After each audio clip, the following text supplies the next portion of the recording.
Assalamualaikum. How are you today, doctor? How was your day? Fine, thank you. How are you?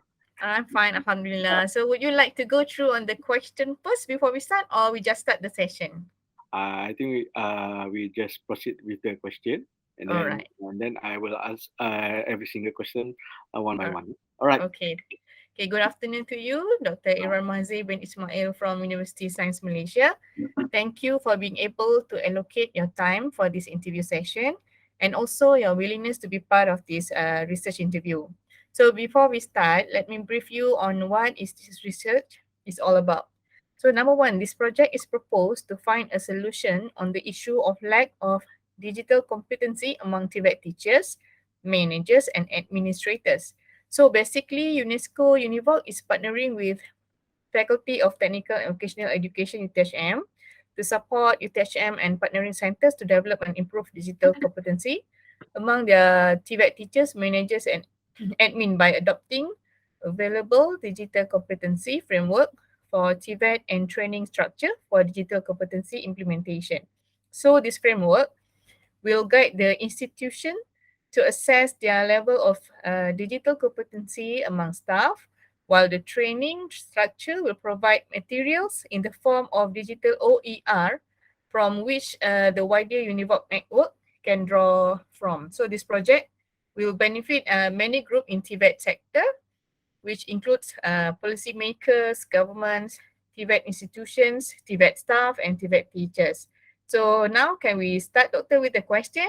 Yeah, sure. So, okay. So can you share with us the current initiative toward digital competency at your institution? Okay. First of all, I would like to thank you, Dr. Junita, for inviting me for this session. Okay. Without wasting the time, from the question is what is the initiative that we have for in our institution for digital.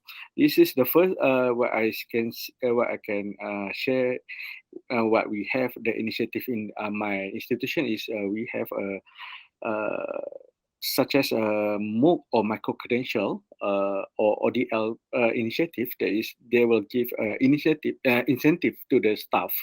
The staff will will get the honorarium for the training purposes, for the innovation, and also we have a support to go for competitions, such as we have a support for to do the copyright, and then we have a support from the university that we have to pay the copyright process document, and also we also have been encouraged to be generate income through the digital process, such as we make a training for the student, and then we have a training with the industrial, such as we do a workshop, and also in university in our my institution also we have a career path that focus on the PMP, such as that the career path for the teaching track that really give the impact to the staff. There is all the staff who take the career path for the teaching and learning. They will get the uh, more initiative, such as they have another extra mark if they do the innovation in this digital part. So interesting, Doctor. So for the next questions, what technologies have been introduced or are being considered for introduction by your organizations? Okay, this is a very interesting question. There is in my part, I will discuss in three parts. There is first is a hybrid learning. The hybrid learning in this current post-COVID situation, now we have been introduced the hybrid learning. There is the hybrid learning. We already introduced certain robots that were called a swivel. The swivel that used for the synchronous classes, there will be that we cater for the class for the online uh, and face to face synchronously. Okay, so the technology that we use is a swivel robot that uh, will cater from the face to face from our institution and other student, or maybe the lecture will be online. So there is a Okay. few mode. There will be a few mode. There be we have a mode A and mode B. There will be Mhm. if for the mode A, there is the lecturer will be in the class together with the student, and other student will be on the online. Oh, So interesting. okay, that is the first mode, and the second mode is the lecturer Mm. and other student will be on the online. Another part is another student will be face to face physically in campus. That why we conduct this hybrid learning such as this two model, because we are considering that maybe some of student or maybe some of or the lecture have affected with the COVID situation, Mhm, mhm, so that the swivel robot will help them.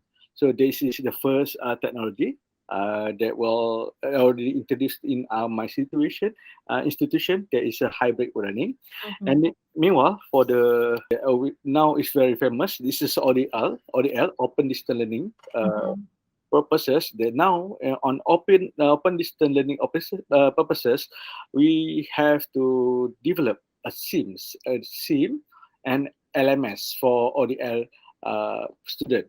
So there is another difference of the LMS for the premier student or physical student. There is a LMS must be integrated with the features that can blend together to run the ODL process. mhm, And then the SIM. The SIM is the main teaching and learning tool for ODL. SIM,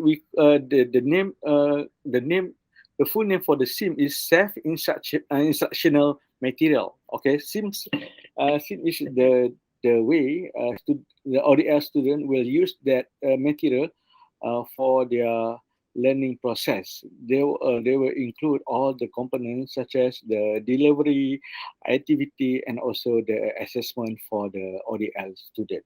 mm. So there is another technology. They will cater about the web base that consists SIM and LMS.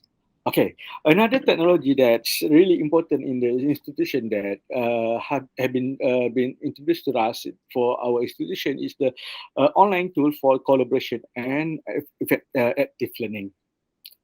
We know now after the pandemic, all the students must. We try to make it all the students try to do a collaborative work. Beside that, we want to have their active participant in the class via online. So Mhm. uh, so we in this our institution we already introduced a lots of tool that help us to do a collaborative and active learning for teaching and learning. There is three type of technology that have been introduced to our institution for a while. Okay. Yeah, I think it's very interesting, which is USM really take it seriously in technologies in PNP, right? Yeah, So, yeah, definitely. All oh, right. okay, Doctor. How is the digitization changing the kinds of skills which are taught in Tibet? Uh, I think TVET can be improved. Their teaching and learning by doing hybrid learning Mm-hmm. because Tibet is the the area that needs to be monitored by in Malaysia we have MBOT, and Mm-hmm. then we have BENs for their teaching and learning for to do their quality. Okay, to make sure they have their accreditation. So for me, TVET can use the hybrid learning concept that will cater the requirement from the BEN and also the MBOT. The hybrid learning that what what my concern is the hybrid learning will cater all the student SLT, okay, student learning time.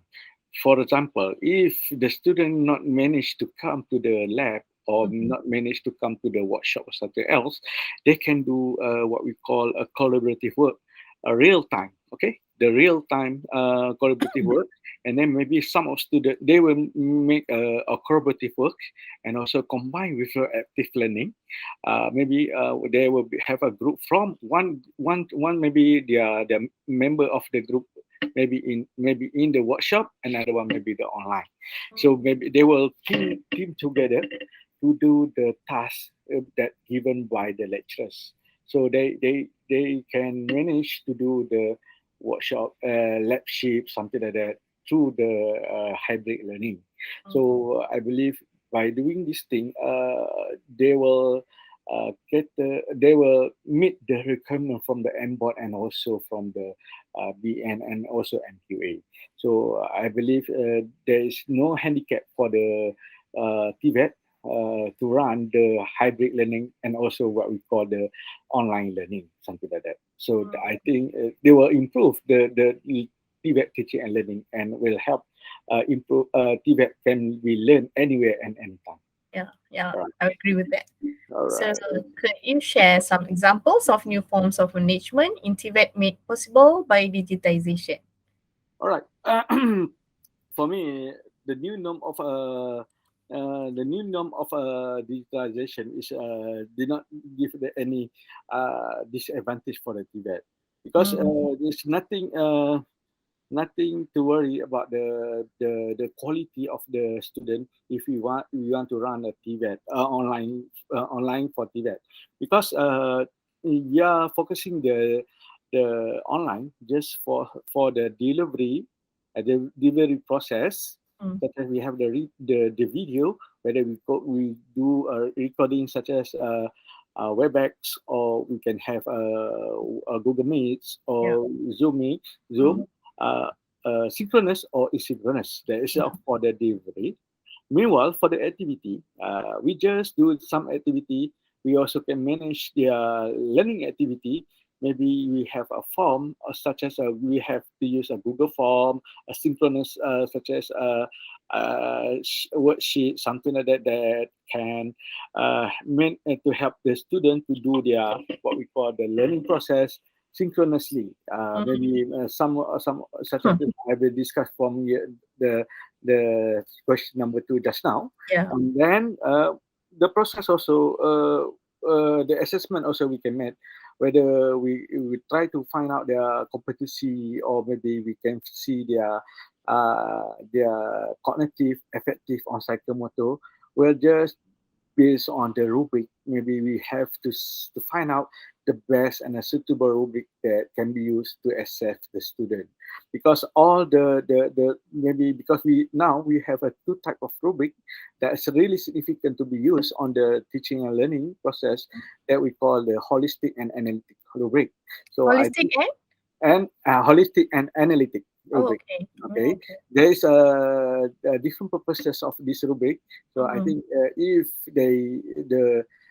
if the teachers or TVET teachers or TVET trainer know about this rubric, that whether they learn how to use the analytic and also the holistic rubric, they can manage to do the best assessment for the student mm, using the online approach. mm, So I think they also can manage all the online or the student, such as the student attendant, and then also the student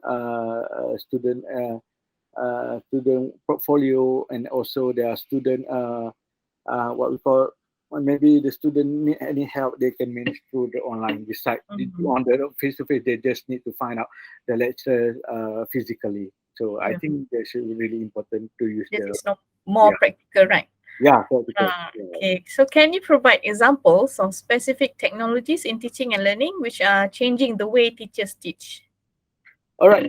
For me, my point now is nowadays we have too many strategy for the learning part. for me, the interesting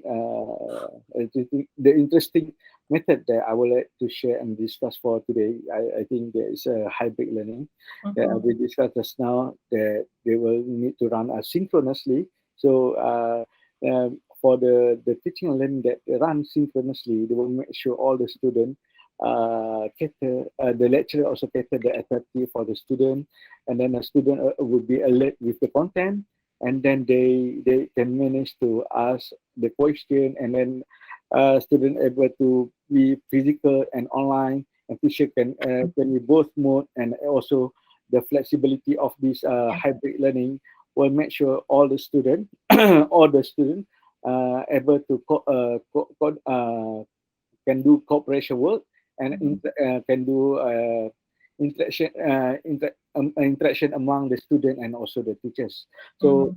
for me, hybrid learning can be discussed for the new approach for Yeah. the TVET, and then we can have a suitable what we call a planning, or maybe a suitable framework for the TVET to use the hybrid learning. That is my suggestion, because there is, for a while, there is no fixed hybrid learning guideline for Yep. the TVET and also for the normal learning. So Yeah. there will be an interesting area to be discussed for the TVET for teaching Maybe and learning. we can propose the new research proposal Yeah, and definitely. maybe. Yeah, sure, sure, definitely. Right. So, how is digitization changing the kinds of skills which are required by teachers in Tibet? Okay, for me, if it come from the question is sure that if the is it the debate will be different, or maybe the skill will be different. Also, I think there is nothing changed to that skill.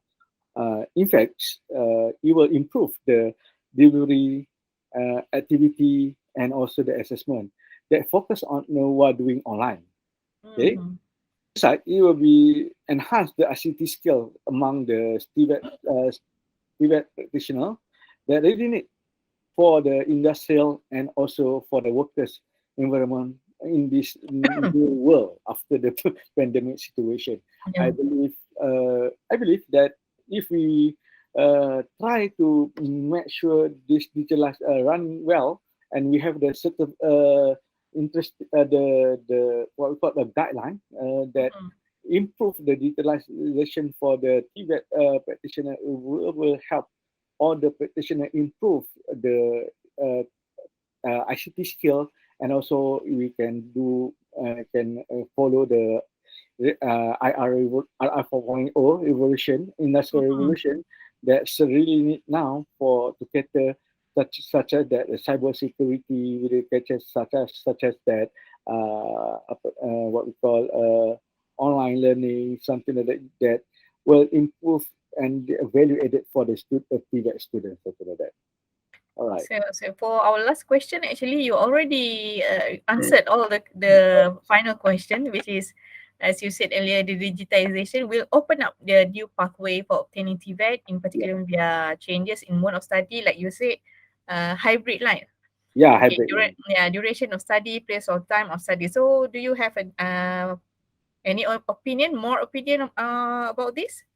My point is, even though my suggestion is we have to have a hybrid learning, or we can do online learning, but the Mm-hmm. most important thing, we are doing online, we must not sacrifice the quality of the TVET output.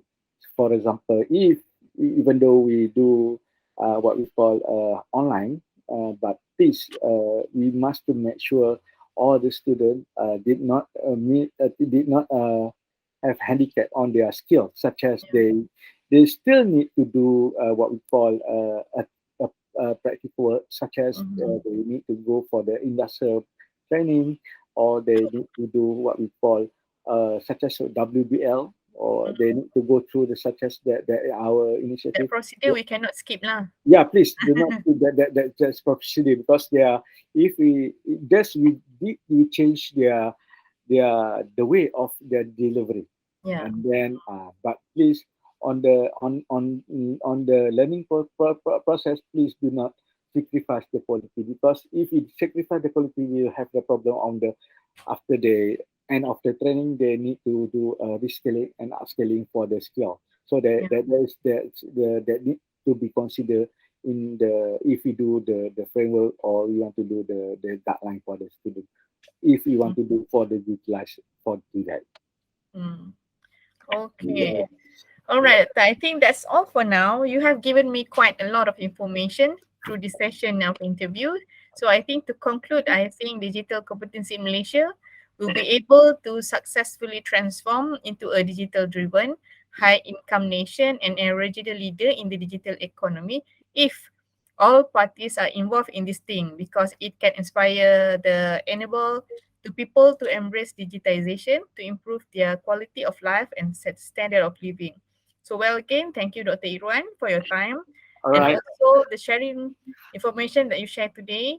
Okay, Dr. Thank you and hope to see you again and in some other time, inshallah. Stay healthy, stay safe. Thank Okay. you. Thank you very much, Dr. Junita. All right. See Okay, you again. Okay. see you Bye again. bye. Bye. Okay.